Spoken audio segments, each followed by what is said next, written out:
everybody, and welcome to the best podcast on Twitch. My name is Morgan, and I go by Listphage. What's up? I'm Samuel. I go by Moon. My name's Kenny, and I go by Kenny Catchin. Name's Vanessa. I go by Queen Wavy. And Vanessa, you didn't get to weigh in on the whole Twitch controversy last week, and you just came across some new and exciting information. Yeah, so when I was just looking into that whole situation, if we can call it that, I also found out that they, for Pride Month, were like, oh, the G in LGBTQ stands for gamer. Which fucking rips. And I'm pretty sure I've said that, but like, Mr. Bezos' multi-billion-dollar corporation cannot say that to me. I'm very sorry. What? That's a lot. This is like... I will say, I've been playing a lot of Hades lately, and I do identify as a gamer after looking at Dionysus a little bit. Ooh. Oh my god. God of indulgence, hell yeah. This is just a weekly thing for Twitch now. Like, every time we podcast, there's a new thing that they messed up with. Talking about approval committees last week and stuff, I wonder if they have a committee just seeing how they can one-up themselves, you know? What new level of bullshit can they achieve? Right. Maybe this is all a social experiment that was going to be like revealed at TwitchCon 2020, but since it was called off, they have to keep the experiment going. Of course. What was that Instagram kid? The Harvard social experiment, like the kid whose like ass was edited to be really fat. It was like Thick Timmy or something. Wait. What And like at the are we end, talking about? after a heard few of this, months, it was actually. like this has been a social experiment from I the did- wait, Department I of did something hear at about Harvard or this. whatever. Oh my god. Are you I remember that. Wait, I are can you never- serious? I think I know what you're Yeah. talking about, but I'm disturbed. Yeah, Was I it don't know. Anytime I hear 24 months social experiment now, social that's what my study? mind goes to. What? I don't remember the exact name, but it was something like Thicky Timmy. Timmy Thick was Gotcha. a 24-month social study conducted by Harvard University. There it is. Yeah. Harvard started an unthickening study. That's so important. That's groundbreaking. Wow. I don't even know what the results were. I really want to see like the paper based on that. Yo, the I'm results, this boy's thick. I'm gonna do Oh, some research man. on the side, see what I can find. Well, And he's like, I'm on it. yeah, well, while Kenny's digging into that, let's look into some Brown Sports news. The Brown Noser has released its new publication on Brown's campus. Things have been going pretty good at Brown. Does anyone have more Brown Sports relevant news to bring up? Next week, the Brown Smash Ultimate team is going to be competing in the first of four Northeast Regional Opens for the Collegiate Star League. So, there'll be four of those throughout the season, and our placements in those will add up to points that at the end will qualify us or disqualify us from the regional finals. So, we'll see how that goes. I'm thinking it could be good. It could be bad. It could be great. Is that gonna be streamed? I do not know. I imagine. Oh. I see. imagine there's a possibility because they made some note in like the rules or something that it's like, oh, if the streaming team contacts you or whatever, you got to be ready. So, if there's a stream, we'll let you know. If not, we might try to make one ourselves. But we do know that like sometimes when you stream Smash matches, they slow down in the game too. So Oh, I did not we'll know see. that. We'll see. I see. Isn't there like a big Overwatch thing happening on Sunday for Brown Esports? Or aren't we supposed to do something with Overwatch related? I think I read that somewhere. We're so good at news. All right. You know why I'm laughing? Because I got an email that just says WAP, and then it's a t-shirt they're selling that says women are powerful. And ain't What? that the truth? Like, women are powerful, WAP. Yeah. I understand. I just I just don't understand the transition. I'm laughing because you guys were talking and I just started laughing and I thought it looked weird without explanation, so I just was like, just wanted to let y'all know. I mean, that's wild. Our Fortnite meetings and our StarCraft meetings are continuing on the Discord. Pardon me. And I think we're having some of our clubs are able to meet on the main green right now, socially distanced. So that's exciting. If you're a Brown student, come on and get involved. Try out. Meetings. Apparently, Wow. according to the schedule, you can tell we are all Impressive. intimately involved with the scheduling committee. Kenny, can I have an update on this thick Harvard study, please? Well, some information that I have received. Looks like Timmy Thick started posting on Instagram in 2016. Timmy Thick then joined Twitter in May 2017. He now has 40,500 followers. I'm looking for more information as we speak. So Okay. nothing has been resolved. Yeah. No, we wanted the result of the study. What were they studying? Okay. Let me type in purpose of the Timmy Thick study. Yeah. Maybe let's see what I can find. I from really want to this. know what the control account was. Did they have like a Timmy not thick or an unthick Timmy? And just compare the followers over time? Okay, anyone on the internet will probably recognize this gentleman if they saw him. I don't know if this will like get us banned from Twitch, so I'm not going to put it on the podcast video feed. But feel free to look up Timmy Thickish on Instagram for this good academic study. What? This Yeah. is- I don't know. too I deep. can't hear Social Experiment and not think about Timmy Thick. That was the reason I brought it up. Babe.net is saying Timmy Thick is not the result of a Harvard run social study. I don't know who to listen to now. So this whole thing has now been filled with doubt and fraudulent information. So you know what? It really makes you think. It does make you think. Who's got our first topic for today? Well, I have some pretty normal news, so I figure, you know what? I'll just take it from here. If I may I? All right. Hi guys. Welcome to the stream. I'll be covering Amazon's launch of Luna, which is a cloud gaming service platform announced yesterday at Amazon's hardware event. There's been rumors about this platform since last year, and they gave it this like spicy nickname of Tempo, which I don't know if they actually used, or I don't know where that nickname is going, but very spicy. Now it's Luna, so I don't know what that was about. Meanwhile, Amazon made game controller leaked out just ahead of yesterday's event, and I was going to like pull up a picture and then like kind of roast it, but there's like no known picture of this device yet, so cannot do that. And anyway, no one knows when Luna is doing a wide launch, but initially it'll be available on PC, Mac, Fire TV, iPhone, iPad. This kind of sounds like an ad for it, but it's not. And it's actually around Not sponsored. cloud gaming rules, or more specifically the App Store guidelines by bringing a cloud gaming device to iPhone. And I'm just going to stop for a moment and ask my co-host this fun tech-based question. How do you think they did that? How do you think they skirted around? Who's a techie here? Who can answer this question? So how they skirted around the App Store's rules for For cloud-based. cloud gaming service to iPhone. Oh. I like that you're our quiz host. Like, we can never get through one of your segments without answering your quiz, and I like that energy. You have to know. I have to know what you guys think. It's a back and forth. I know Fortnite tried to like screw over the App Store, but they got caught. So I'm not quite sure how you can sneak around the App Store.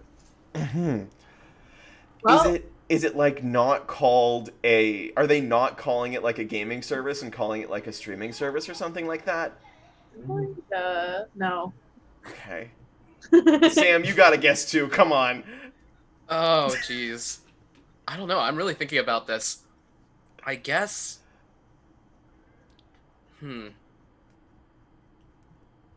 I don't really know, because I feel like I don't understand what the rules are enough to know how to break them. I was going to say That's fair. why all of y'all were acting very confident about this very vague question that I posed, but I really appreciate that. And honestly, the answer is that it's not a traditional app. It's a progressive web app, which is just a fancy name for saying it's a launchable website that you can run separately from the rest of your web browser. Okay. And so Bullshit. apparently, though, Apple is aware of this skirt around as they've actually updated their rules like 2 weeks before, snarkily saying, of course, there's always the open internet and web browser apps to reach all users outside of the App Store. and so they were like kind of annoyed, but they were like, we can't do anything about it, and so Luna's kind of the first one of its kind to actually be able to do it on the iPhone. To do it on the iPhone. And now we're all aware of Luna's entering a pretty steep competition for cloud gaming services, as there's already like Google Stadia, Microsoft's xCloud, and NVIDIA's GeForce, but none of them have like skirted the app policy like Luna yet. So we'll have to see if whatever one gets the most consumers. And I really just sound like a business major right now, like full force. This does sound like business today, but I can't help it. That was my topic. Best of luck to Amazon, except me and my homies do not like Amazon, so not best of luck to Amazon. So I take it back. Yeah. And that's a pretty normal gaming topic. I'm kind of scared away from Timmy Thick. So it is an app, but it's also not an app. Yeah, well, they kind of just made it a web. Yeah. So it's just like a web browser, and then they have an app that opens the web browser. And it looks like it has a little app icon if you want like that little vibe. It's just powerful. Get around, but it's making all the difference because no other service can do that. Well, if it is a browser emulator, that's gotta mean it's slower than like other game streaming services, right? I've played zero game streaming services, so I have no idea how slow traditional game streaming services are. Anyway.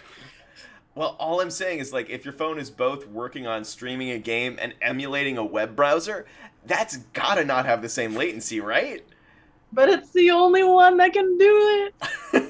On the Apple products, I got you. I think the question I have is, like, who will actually get Luna? Like, what's the benefit of doing this? Well, I think Vanessa already said it. It's just for, like, Apple users who want to stream games. Which is like a massive market because people with Macs and iPhones just can't do a lot of games right now. They have Among Us. I think that's enough. That's all you need. Dude, my topic blew up from when I feel like I presented it. Yeah, I think it's at like 500K views on Twitch right now. That's insane. Our weekly Among Us update. 577K. It's lit. That's the update. It's lit. All right, Vanessa. Is Luna gonna have Fortnite on it? Because that's the most important question, right? Question. It says no.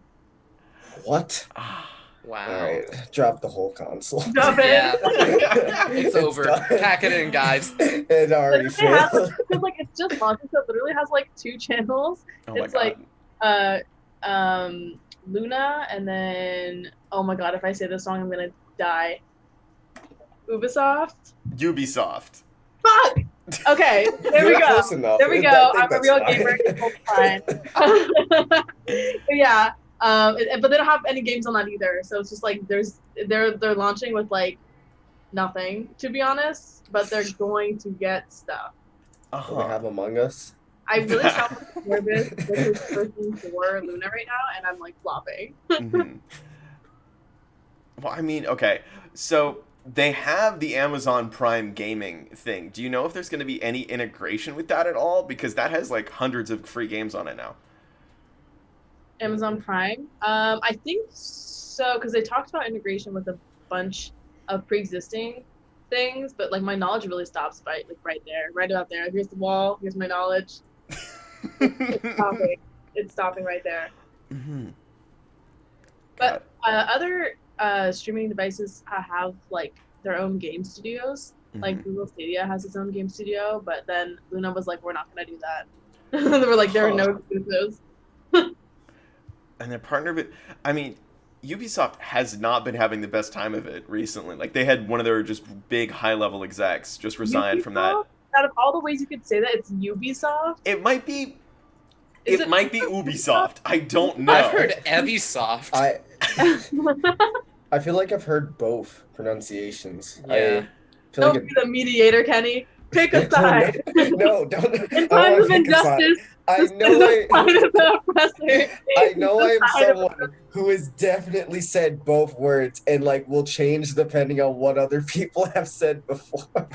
I have no clue which side I'm on. Someone in chat just said, I've heard Ubisoft. I mean, if you're gonna, maybe they should. Has Ubisoft released a pronunciation guide? Hang on. How That's an to important question. pronounce. Read those syllable breakdowns dictionary like on Wikipedia. Absolutely. If I go to wait, no, this is not their Wikipedia. Hold on. Ubisoft. Okay. Okay. Which, you're right. Ubisoft. It doesn't even Ubisoft, and that's so Yeah, important. you It's being like soft right now. Microsoft, Ubisoft. They're all trying to tell us something. Nice. Oh god, I'm just comparing it to all of the other streaming services that like currently exist. I think Microsoft's is gonna be the most successful because they have Game Pass integration, right? Which is already like an absurd amount of games. You can get like Game Pass with Discord Nitro now, so you can like get 2 months of Game Pass with Discord Nitro, and then that like Destiny 2 just came to Game Pass. Like I don't. God, Bless God you. bless you, Samuel. Thank you. Like, I mean, Amazon's a massive company. This streaming service surely is not going to fail. But I think Microsoft is probably in the best position right now. Aren't its servers super slow though? Yeah, I mean that's the whole problem with like cloud gaming, right? Like you're completely at the mercy of company servers. Okay. Well. Which I mean, like Amazon has not spent as much time developing that architecture. Real. Real. I have very few opinions about this because I still don't know how viable sort of these game streaming services are right about now. And so I don't really have a firm handle on sort of the landscape and what's going to be necessary to get into like and sort of put your roots down. And I think that kind of makes sense because it is sort of a new thing. So I think we will see what causes success because in the past, in like previous console wars and stuff, what we kind of saw was obviously it's about performance of the like performance specs of the console, but it's also about what exclusives can you provide? What is it about the experience of playing on this particular console that's important? So, Nintendo Switch, like that's the only place you're going to play these Nintendo games, even if it does have somewhat subpar software or hardware for some of this stuff. In the past, like PS3, Xbox 360, you saw like exclusive after exclusive and different online services that they provided. And early on, it's like the 360, Microsoft like online is like just better than paying for PS Plus, whatever. So, yeah, I mean, I think we'll see how that takes form in this sort of new landscape, this new market. I don't know what to really call it necessarily, but I think that's I think that's something that could be interesting. Maybe just cut it off. They should stop making. We don't need too many. We don't need to go free market. We don't need competitors. Facts. Yeah, just give up. Just give up. There should only be one game and one console, and that's it. I think that's all we need. That's the one game. Borderlands. That was the concept of this short tic film tac that I toe. watched once. Oh, chess. Chess, yeah. Chess. The original video game. Chess. The only esport. All other The games true banned. esport is chess. Also, Timmy Thick update. So after doing some more research, so apparently Timmy Thick may have been a student at Harvard who was a head writer at Harvard's satirical newspaper, the Harvard Lampoon, but I have no clue. I'm still doing more research as we speak, but this is the most recent information I could find. Hey, devoted viewers of the Best Podcast, please reach out to us with your Timmy Thick theories, and we will be happy to report on them in our next episode, the Timmy Thick Chronicles. Oh my gosh. If I'm honest, I don't know if like game exclusives even work anymore. Like aside from Nintendo, there have barely been any exclusive releases other than like, Halo. It's like Sony's pretty much given up on it, and Microsoft is like barely giving a shit anymore. I don't know if that's strictly true. Was the Final Fantasy VII remake on Xbox? I thought that was a PS4 exclusive. It might be PS4 exclusive. I think Sony has a bunch of exclusives. Yeah. That's why lots of people will argue that I think PlayStation is better than Xbox because like right now Xbox has like better like specs for their newest console, but when it comes to better games, like Sony has the fire. They bring everything out. This is now we're kind of going into my topic, which was just the PS5 showcase. I'm saying all of this, but Transition. Perfect. We did transition it. PlayStation 5. But yeah, like the Sony and like obviously console wars have probably been a big thing between PlayStation and Xbox. And like personally for me, because like I like the PlayStation, I think it's a better console, but that's because like it just has games that I like. And I could see like someone liking Xbox for their exclusives if like you're a fan of Halo or something. I don't know any other exclusives. I just know Halo. But like, it's a game. But they're coming out with like a bunch of games right now for the PS5, which are like exclusive. So we have like God of War 2. There's the new Spider-Man game, which I want to play because Spider-Man's cool. They're coming out with a they're coming out with a Harry Potter game. I think that's an exclusive, but I'm not Yeah, sure. it looks Yeah. like a very good game. Yeah, and it does look good, it but it had the worst possible announcement day. Like, Yeah. oh my goodness. like any other day, I'd be like, "Oh, yo, this looks sick." But now I'm like, Yeah, Harry I Potter. I wish J.K. Rowling would just let us enjoy it without having to Yeah. think about her. yeah, She Me puts and her my name out homies there. do not like J.K. Rowling. I know. It's like every 2 weeks she wants to remind us of how awful she is.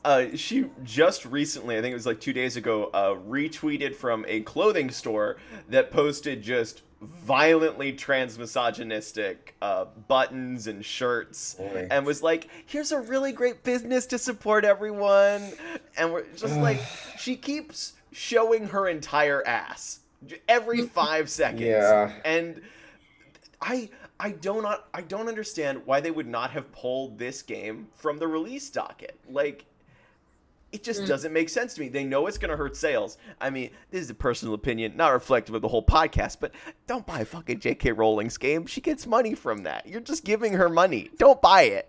Transparently, I don't think it really matters. She has a crap ton of money already. So much money. Does she still make books? I don't even know what she does anymore, to be Oh honest. yeah, she just Yeah. wrote a book about a serial killer who's a guy who dresses Oh, wait, up I like a woman. did. I read Yeah. about that. Never mind. Oh my I god. remember that now. Uh-huh. All right, so back to PlayStation Back to the 5. PlayStation. Black- They have a bunch of exclusives. Like they have a bunch of exclusives that are really cool. And like even with the PlayStation 4, like they had other exclusives. Like they had the first Spider-Man game, they had the first God of War, they had a Persona 5. So like they have a bunch of stuff. Persona 5. Sorry. Great game. Didn't it get like rated like they got like rated the highest score out of all the games? It's a good game. Yeah, it's a good game. No one wants to I like no the one wants to series. validate this. Wait, Like, I got yeah, you. I get on that like, Google. What do you mean? I don't like, have that out of information, 100? so I can only speak to my personal experience, which was that's a good game. Compared to what other games, Vanessa? What are you referring I to? don't even know what rating it was, but it was a pretty important one. Vanessa is right. So it received the highest game review on Metacritic of 2017. It got a Oh, 97 pretty out of 100. Dang, And it's one of the best reviewed games of all time. Yeah. But Yeah, like, I mean, it's an enjoyable game. All right. I guess like I don't. Yeah, like PlayStation has a bunch of good stuff, but and then they also released the price of the new console, which is Oh yeah, pretty much the $3.99 for the same. digital edition is nice. Yeah, like the only like the differences between Xbox and PlayStation are PlayStation has more exclusives, Xbox has better specs, and like their digital console is $100 less. But I feel like the PlayStation is still more worth it because of the games that you're able to get with it compared to Xbox. Also, just so you know, Fortnite is going onto the PlayStation 5, so you know they're gonna win essentially. But so last week I would have said I think Xbox is dead, but the thing I kind of wanted to also talk about, but this was Morgan's topic, was the Bethesda thing with them, like with Microsoft, like just stealing, just like scooping up Bethesda now, and I'm like, that's a power move. Like, are they gonna make exclusives? Like, is Microsoft about to like actually hang with PlayStation now? And I'm not sure. Like, what do y'all I have think? a console take. I think with console gaming, we are rapidly approaching a time where these minor differences between specs don't really matter. I think we're reaching a point where I don't think people care super much about how hyper realistic Uncanny Valley these video games are getting and how high Yeah, def you can display that. Um, I this just want a is game. specifically with traditional consoles because I think with VR it will matter because there's still a lot to be explored there and like other types of gaming experiences it probably will matter. But if we're talking traditional console experience, I think yeah, this small difference of like, oh, this one can display graphics at this definition and this one can display we're displaying graphics as well as humans can perceive it already anyway, I'm pretty sure. Like I don't know how much deeper they can get into that side of things, so I think it Man, does come down to we are. Hmm? I'm scared. We are. Yeah. Yeah, I feel like because what is it? It's like 4K and 1080. It's super hard for people to tell the difference already, and then like you get even more resolution than that. Like, what's really the point, honestly? And we're seeing Nintendo, who just entered the HD era of consoles, like the generation before this with the Wii U, and it was HD very loosely. So I think what people are seeing or like what people are going to make their decisions on are based on like three factors, all of which I think Kenny was talking about, which is what games do you have, how much is this console, and what are the services that you're providing on this console to make my experience something, you know? Mhm. So Xbox traditionally thrives off of the services that they provide. And Sony had like the price point and these exclusives going for them for a while. But you know, to that end, if we're seeing sort of more acquisitions of different companies, more sort of splitting apart of these different things, yeah, maybe this goes a different direction. Maybe we start seeing people choose a little bit more based on one kind of criteria versus the other. I mean, like, and you're completely right, but and that same goes for PC gaming because PC parts have just recently become so incredibly affordable. Like one of the new graphics cards that was just released was half the price of the previous generation of graphics cards, and it was like something like 4 times as powerful as the last one. What? Yeah, it's absurd. It's like $700 as opposed to $1,400, and it's a massive improvement. Like we are able to so quickly mass produce gaming hardware now. It doesn't really matter, and Xboxes are basically just turning into gaming PCs anyway. I think there is definitely a little bit more distinction between like PlayStations and Nintendo Switches and that kind of thing. But you're just buying like gaming PC level hardware and putting it in your house as like either a monolith or a Wi-Fi router, which is the other criteria on which to choose between these two platforms. Who's screaming? Oh Yeah, yeah, I heard that too. some people are having a party outside my window. A Mm. party, bruh. Yes, a party post-COVID. My favorite. Yeah, you heard it here first, everybody. COVID's over. We're done with it. No more COVID. We're all We good beat now. COVID, guys. We We did beat it. COVID. For the power of testing 2 times a week, we did it. You And did it. positive Good job. thinking and asking people to Mm. please not be on campus if they're not officially on campus. And if you are, are Oh my lying, god, have you please seen switch those over. letters? Have you seen those letters that people who have been getting who are like they're like totally not on campus and then they get this letter from Brown I that's did like, see that. I've how heard about dare that, you yeah. come onto our campus and you frolic? And it's like, what? absolutely wild. I do not know how they determined that, but it is Fine. like they obviously have some criteria to determine whether we're back on campus, and it makes me feel like I'm in an Orwellian hellscape. Like, are the cameras watching me? What's recording me right now? Is that a Wi-Fi router or a camera? What do y'all That's a think? light. That's a I light. mean, that's, Yeah. yeah, That's a lie. it might be a light. It's alright, man. All right, good. So stupid, I love it. And with that perfect and seamless transition, let's talk about Microsoft buying one of the biggest game publishers out there. Like, oh wait, I have one more thing I wanted to say. it's also kind of wild that like Deathloop, which is one of Sony's like big rig titles that they're really pushing, is also coming to PC after 2 months of living. Wait, what? Yeah. I didn't know that. Yeah, you just gotta wait a little while. Like, that's what I'm saying. Like, exclusives are only exclusives for a little bit now, because it's not sustainable.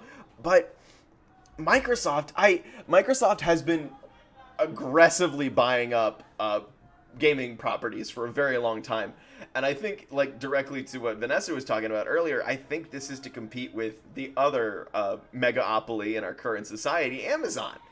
They're trying to get as many gaming studios as they can to cement themselves in the gaming industry. And they just bought Bethesda for $7.4 million. Or was that billion? One of the two. I thought it was billion, but I don't. Billion? It's possible. Girl. I'm putting it down. 7.4 billion. Okay, let's see. 7.5 billion. You're right. You know what? Wow. Too good. Business Too good. major. There it is.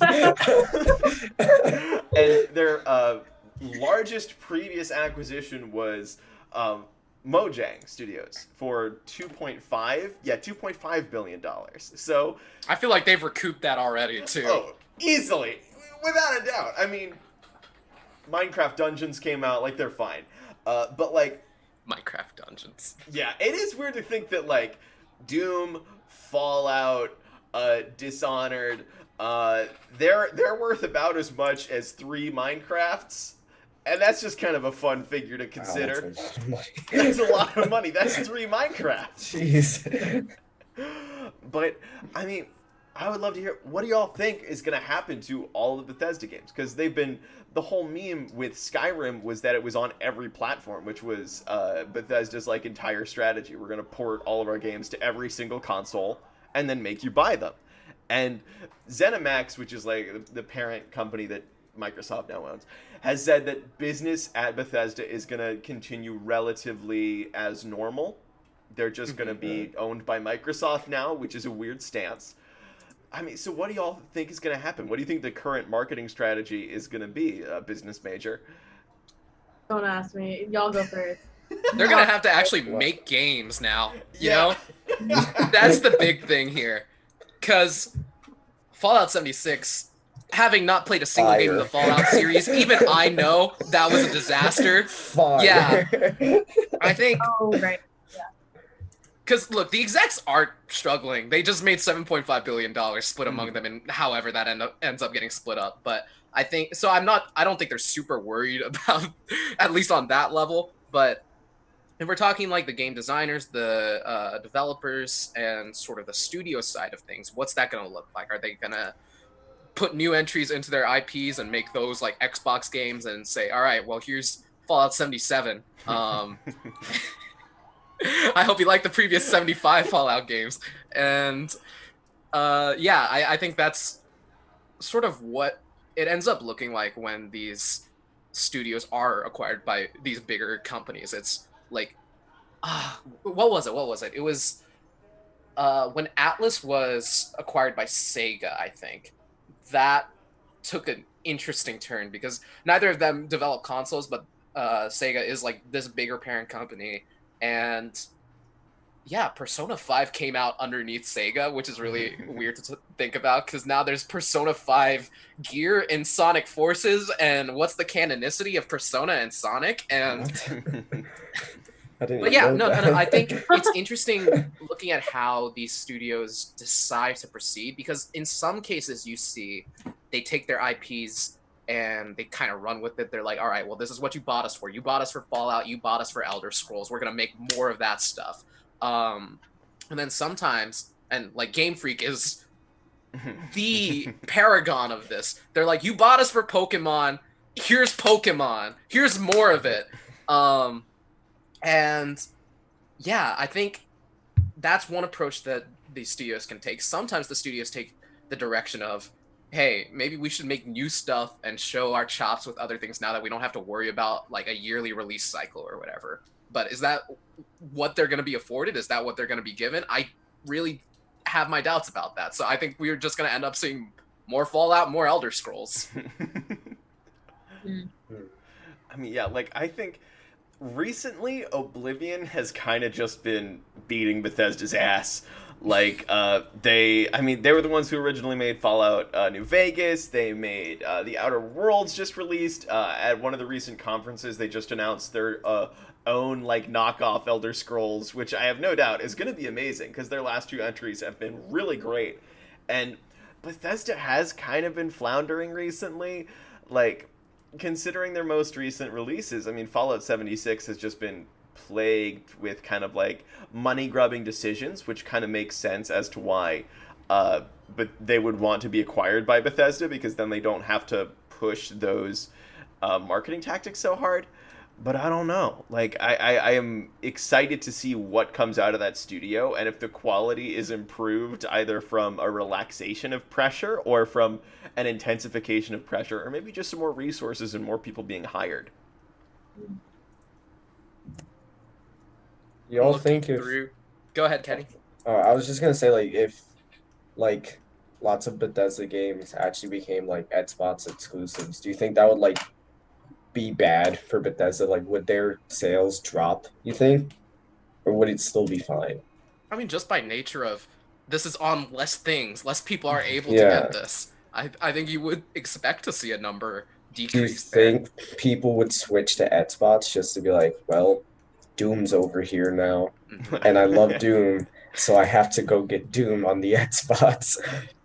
I really think that's the hope whenever you acquire a big IP like that is, you're not expecting to get all of the customers and or retain all of the customers necessarily, but you are sort of hoping for this combination of like you get Xbox fans to play more Doom, and then you get more Doom fans to get Xbox, something like that. So that's best case scenario for those two parties.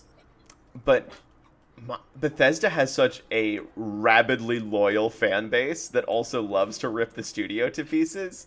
Mm-hmm. Like, it's going to be very, very difficult for Microsoft to retain those rabid, mostly PC customers if they move everything to a single console. I agree. That's my take. I agree. I agree. I've been absorbing. Trust me, I'm listening. Hmm. I'm absorbing. That's just me in like any discussion class. That was me today. Like I did not. I was in poetry today, and like we split up into breakout rooms, and I did not understand the poems, and the other three people did. So I was just listening, like, yes. And then like all three of them would talk, and like they get silent, and it would feel like, oh, I should say something. And then I just stay silent the whole time, Kenny? Yeah. Well, no, I talked like 2 times. I talked like 2 times, but they carried. I was just there, like, yeah, that was a cool poem. Oh like no, Kenny! Kenny, by the way, if you're on campus and we gotta do homework together, all three of us should do homework on campus. I'd be down. That'd be a lot of fun. Yeah. I was come and then get a very angry letter from Brown. Oh, of That course. can help me understand my poems. Yeah, I'll hop on a flight. I'll hop on a flight. Yeah. Get over there. Come Break on, all the Sam. What are you rules. waiting for? Yeah, obviously. Wait, Sam, where are you again? I'm in Arkansas. I'm That's like a staying quick home. little walk. Yeah. Oh yeah, just John. So, honestly, it's a 24-hour drive. I think exactly something wait, like really? that. Yeah. Yes. I was in class with one of my friends today, and we were messaging in like the private chat box on Zoom, and he was saying, I have not done any of the readings. And as soon as I got that message, the professor called on him immediately. It was so funny. I'm pretty sure they can see the no. private The messages. professors can only see the chat. That's why. You know, at this point, I know the professor can see my private messages. I still private message in all of my classes because I don't care. Absolutely. I almost write it not hoping they'll see it, but just like with the knowledge that my professor is gonna read it. So all my responses are like, "Oh, haha, that would be a cute idea." And my crazy, whatever. And I'm just like, "That's a cute idea." Smiley face. Like it's just very like low key, very polite. When we first went to remote, I was doing private messages with this girl in my class, and it was Bro. I only found out later that they could see it. So my professor in that class has seen all my feeble attempts at getting closer to a person I'm interested in. You know what? No. You know, that's so I sad. respect the game. You know, your Why professor y'all just put it doesn't on understand, all right? private messages? My God. Oh. Wait, what class was this for? This changes everything. I don't remember, but it just stuck out to me. Yeah, what classes was I taking this spring? I took health. It was probably healthcare in the U.S. That was a big class. It was Ira. Yeah. I love Actually, that guy, no. actually. We didn't even do live sessions though. That was all recorded, so it must have been Wow. something else. Yeah, That guy was super chill. He probably would have been like, "Yeah, this is okay." yeah. Exactly. Everybody's got to get out there somehow. Yeah.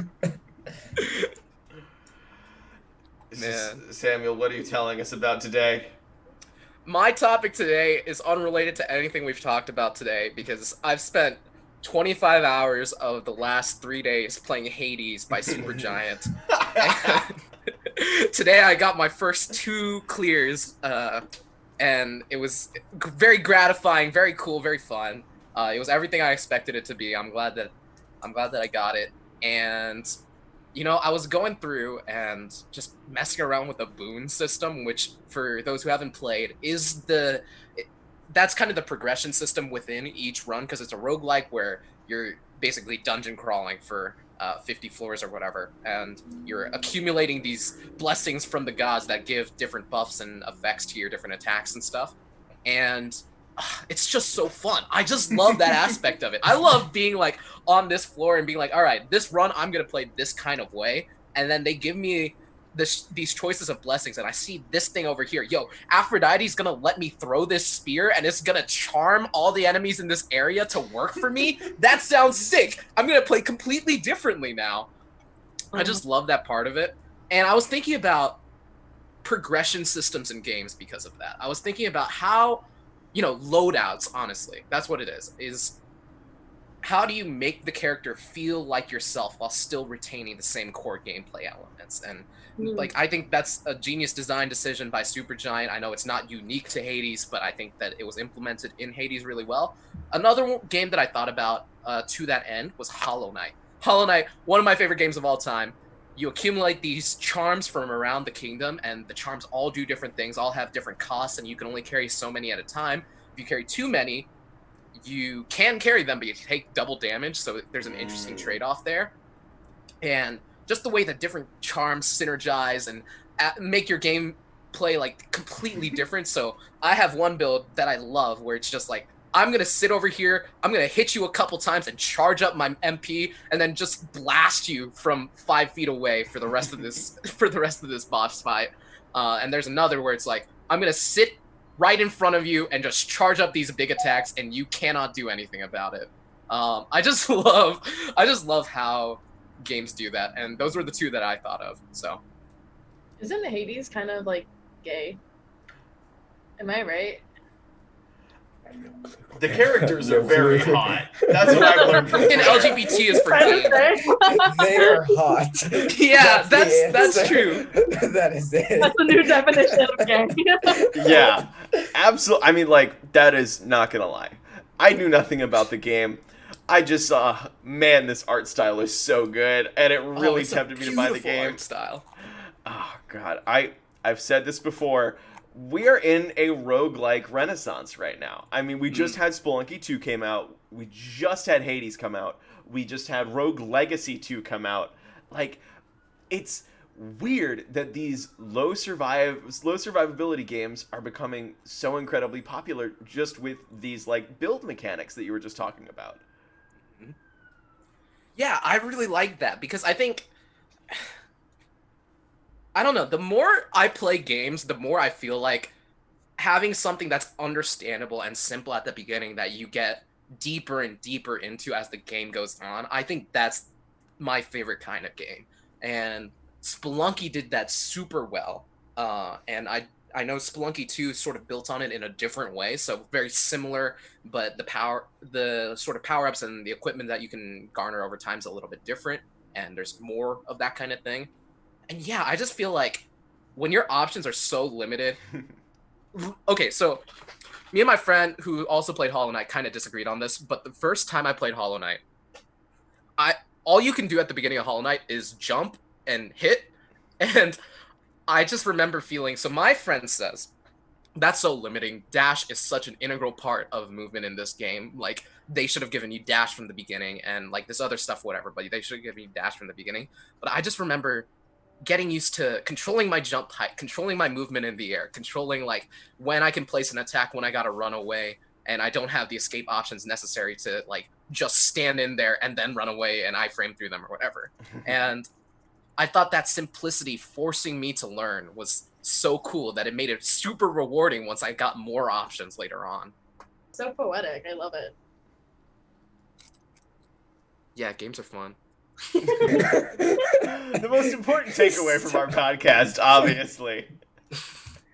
You know, I think they're just all right. Miyamoto had this interview where he was talking about the design of Super Mario Bros. First level, and I remember he was talking about how can I teach these people how to jump, basically, because all you can do is run and jump, and like the placement of the blocks where the enemies show up.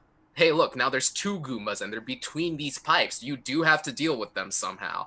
And I just thought, wow, what an insight into how you make players feel like they're doing stuff when in reality it's just the game walking them through it. Ooh, there's a new Brown Esports email. Brown Esports email. I gotta pull this up now. The Rocket League email. Wow, good for Rocket Wait, League. what's going on? It's funny. At the beginning, it says, "Be careful with this message. It's a phishing," and I'm like, "That's Brown Esports." Of course. So I'm not a big roguelike fan. It's not my genre of choice. But once you're talking about builds, I was really thinking about, I mean, I think the kind of thought of builds comes primarily from RPGs. Like the majority of my experience with builds comes from Destiny 2, which actually like just introduced build systems. And I think that you were talking about games that are kind of very simple on the surface, and then once you delve deeper, you have a lot more to play with and a lot more depth. And I think that's just an excellent way of keeping longtime players, is just giving them a lot to explore. And I think that's one of the major reasons that this is working out so well now, because you could get someone to sink 50, 60 hours into a game if they keep learning things as they're playing. Absolutely. I've put 120 hours into Hollow Knight. Like, that game owns my life. I've played like with so many different charms, so many different sort of setups and different ways to play.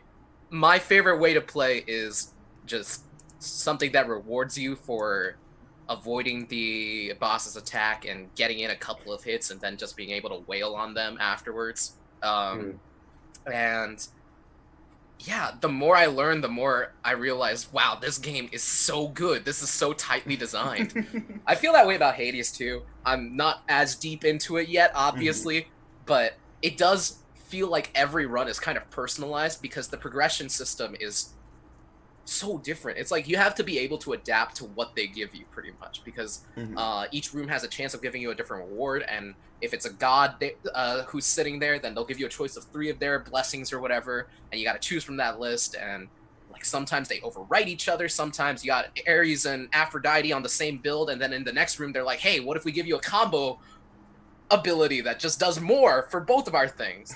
And yeah, I don't know. I feel like the way that games do that is kind of what an insight into how the game's meant to be played, right? Super Mario Galaxy was recently released for the Switch. We talked about that episode 1, and I just remember anytime people talk about Super Mario Galaxy, what they say is, man, this level design, they'll introduce like a power-up for the first time in that galaxy, and like the level is just built around that thing. It's a puzzle, it's a challenge to like learn what you're capable of doing there, and I just think that's so neat. That's so cool. And there are circles. Circles? Circles. Circles. Circles. Circles. Circle stories? What if we just do that for the next 10 minutes and we just say circles over and over again? Do you think people would listen? No. Circles. I think Circles. when I go back and edit this, I would cut about 5 minutes of that content. Circle. 5 to 10 minutes. Circles. Circles. No, you're not doing this. I'm saving this podcast from being ruined single-handedly. Well, do y'all have any news stories that are not yet developed but are developing that y'all want to talk about next week? Ooh.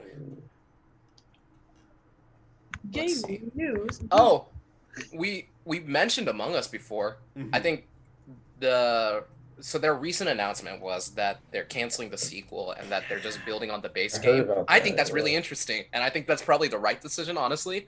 What they said was they kind of felt like the basic coding of the original Among Us was kind of messy and that they just kind of wanted to start over. But this is the game that has popularity right now, and I feel like there's still a lot of things that they can work out to make this a more enjoyable experience. You know, adding new maps is one thing, but adding new kinds of tasks, cleaning up some of the things Fits to the that. servers. Right. Well, hey, they fixed the servers Please. pretty recently, actually. Like the servers aren't that bad anymore. Ah, They made I it. haven't. Okay, that's yeah. me. I haven't Yeah, played I think since they like expanded Tuesday, the I size think. or something Ah. because now room codes, instead of being 4 characters or 6 characters, and Mhm. I think that is reflective of just they have more rooms available or something. Wait, what? I played when I had it. My servers were still really bad. I couldn't get on to Among Us for like 40 minutes one night, and I was Oh like, my I guess I'm God. just not gonna play. And then it finally worked. I was like, yay. Mhm. This You is waited. good You again. waited that long. No, well, okay. See, I wanted to stream it, and I was like, all right, well, first I have to actually run the game. And then I couldn't run the game, and I was See, like, that's I where don't you're know what wrong. to The do. best content comes out of the frustration with the servers. Like, yeah, if I streamed it, would have just been me yelling at Among Us for 40 minutes straight, Oh, yeah. and then like I'd watch playing Pokemon. That's content. It's content. Here's my top tip. If you cannot get on the North American servers, host a server on the European servers. You Yeah, can Europe is fine. almost It's like, always get on there. yeah, Why is Europe always better? I don't know. because when you're playing the game of Among Us, that's usually when the Europeans are at work or sleeping. Ah, that's true. Yeah, you're right. Wow, big brain. This is how gamers think right here. This is how we game the system. Such The big Asian ideas. servers have too much ping, even though their clock is completely different from ours. It's just you got imposters teleporting in from halfway across the room. Yeah, you can't even tell if anyone vents because they're too busy teleporting. You know. Yeah. I do like the meme that's how could I be the imposter? My ass is simply too thick to fit through the vent. Oh my God. Oh my god! I get to play with you guys. That's so sad. Okay. I'm making it happen eventually. Someday, one day, when I am not at Denden's. Yes. One of the few times Wait. we're not at Denden's, we will play Among Us. Denden's when we tried to play that one time? Yeah, I was at Denden's. What? Oh my god. Yo, I For want me to and go to fried Denden's chicken so bad. No joke. It's no joke. What'd you get? Korean fried chicken. The classic. Yeah. What did I get? I'm- Korean fried chicken? Korean? That does make sense, yeah. Makes sense, yeah. I would have been a little concerned had you not gotten that, but intrigued more now than I'm like- anything. But now, so I have the lunch, or not the lunch. I have the dinner from the Bratty, not the Bratty. Oh my God. I have dinner from Maybe start over. What is Ugh. kind of not bad. It's pork udon. Oh, okay. Uh-huh. Okay. Does it taste good? Because now I'm hungry for Korean fried chicken, but I can't do that because I spent money on this meal plan. So we're gonna eat Austin was talking to me about this new snack pass option he saw of a $10 hot pot thing, Ooh. which it. Oh, the memories. I don't know what that would look like though. I What fuck what with does that that. look like coming Does out of that Snack work? Pass? Is it one of those? Is it a bowl that they seal and it just has the ingredients in They it? just give you a boiling pot of Give you the water. pot. Yeah, you're like, well, Drug have deal. fun. That's funny. We're entering an age of everything has to be conveniently packaged and available to be taken out in some manner Mm-hmm. or just administered digitally. When are we reaching the Virtual food. Yeah, the virtual food Or side of food. things, virtual sustenance. Oh, that reminds me of a clip from SpongeBob, and it's just Plankton eating a virtual meatloaf or steak or something, because I don't think he had enough money to buy real food. It's so sad. Oh no. That's the new Brown meal plan, actually. It's just digital meatloaf. Just digital Yeah, meatloaf. literally. They email it to you every day. Yeah. It's just how, like, when I am both too far away and too poor to get real human connection, I go online and watch ASMR videos instead. Perfect. Something to keep to yourself, Sam. Isn't ASMR like very pornographic? I swear it's very porny. I think it's porny. I don't like it. I am parents against ASMR. Wow. That is me. That is my organization. So Vanessa has come out as anti-ASMR. I think it used to make me really uncomfortable, but I think you just gotta like lean into that discomfort and get through it, and then it's like lean in Sheryl Sandberg. Like what? it's less horny than you think is what I'm gonna say about ASMR. Yeah, that's what it is. It's a little horny. I'm not gonna lie. It's less horny than you think. Right.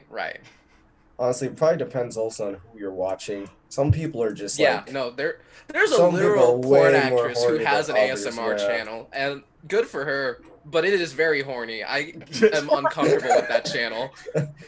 Parents against ASMR. Pasmer. Well, that would be Pasmer. Oh, Hosmer. Oh my god. Hosmer. Well, I think this is the perfect time to pause the podcast, and we'll be back next Friday at 6 p.m. for another episode of the Best Podcast. Once again, my name is Morgan. You can find me at ListPage everywhere you look. I'm Samuel. I am Best Moonman on Twitch and Samuel M. Ree everywhere else. My name's Kenny. I'm Kenny Catchum on both Twitch and everywhere else, so yeah. Sorry, I don't know why you laughed. It was just funny. Okay, my name is Vanessa, and I'm Queen Wavy. Peace.